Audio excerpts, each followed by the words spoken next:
All right, we have our practice report for Wednesday. What this tells us is what we need to monitor throughout the week, what we need to pay attention to, and what we should be on high alert of. Let's get into it. Obviously, defensive lineman Michael Williams is not practicing. The reason why he's listed is because he hasn't officially been placed on IR, which he will eventually because he will not return this season. The one that I think is, again, I wouldn't be surprised if this is borderline frustrating for some fans now, is that Ricky Pearsall is not practicing.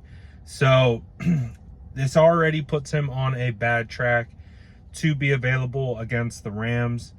I would say if he showed up today with a limited participation, he might have a chance.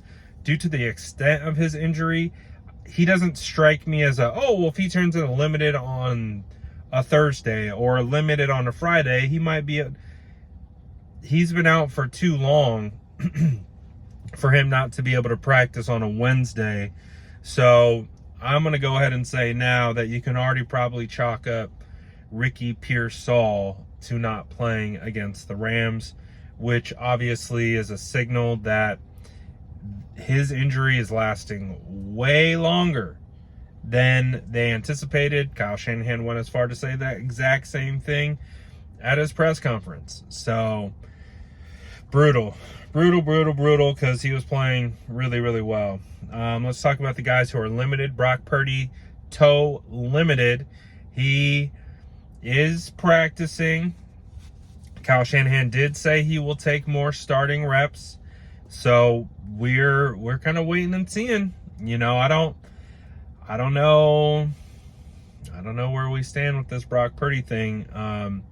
You know, the 49ers, it's hard to take them 100% at face value when they tell you things about injuries. I know they have to follow the rules and they have to be transparent. I'm also not sitting here saying that they lied to us, but they also, I think, withhold a lot of information. And we kind of talked about this the other day of, you know, not telling timetable for returns, because I think it just sets a expectation to not be hit, and a bunch of other things. But we've seen things where information can be a little so this Brock Purdy thing, I think, is becoming an interesting thing to monitor. He did mention that, you know, Brock Purdy will be dealing with this turf toe all season, so we'll see what's going on with Brock, if he has a chance to play, or if they just ride the hot hand and go with Mac Jones against the Rams. I mean, Mac Jones did play really well against the Rams, so we'll see. Jake Brendel, who's dealing with a hamstring, is limited today, so he's returning to practice. Defensive end Bryce Huff is limited today, returning to practice, dealing with a hamstring. Linebacker D. Winters limited, and Tatum Bethune limited. So I think with this situation, you're happy to see Bryce Huff return. I'm not sure how 49er fans feel about Jake Brendel returning. I don't know. I'm going to assume that if Jake Brendel is healthy, he is going to be the starter. I don't know how fans feel about that based on how Matt Hennessy has filled in these last couple games. I know how fans feel about Jake Brendel. You don't have to tell me that, which I'm sure you will. But we'll see if the 49ers go back, if they keep riding with Matt Hennessy, or how they handle that. D. Winters, Tatum Bethune, I'm not too particularly worried about those two guys. So we'll see. But yeah, they're both limited. I know D. Winters was limited last week as well. He still played. So I don't think there's much cause for concern for those guys. So we'll see how it goes. You know, the 49ers did make a roster move today as well.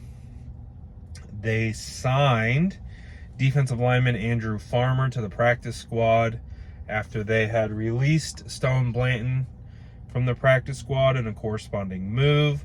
Obviously adding more defensive line depth, makes a lot of sense. I just kind of feel like as it stands right now for the 49ers, the moves that they are going to have to be hitting on are on, available free agents. They're going to have to really, potentially, I'm assuming they're going to scour, and I'm sure they already do this, but scour teams' practice squads, see if there's any like gems hanging around that they've scouted in the past or played against and have the opportunity to sign to their active.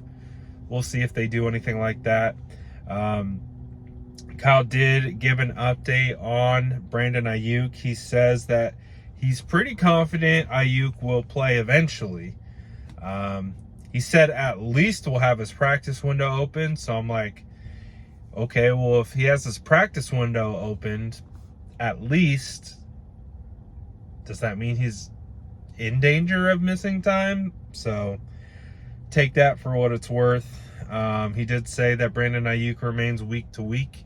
So we'll have to see what that looks like moving forward. But we'll see. We'll see, Health has been the number one story around the San Francisco 49ers in 2025.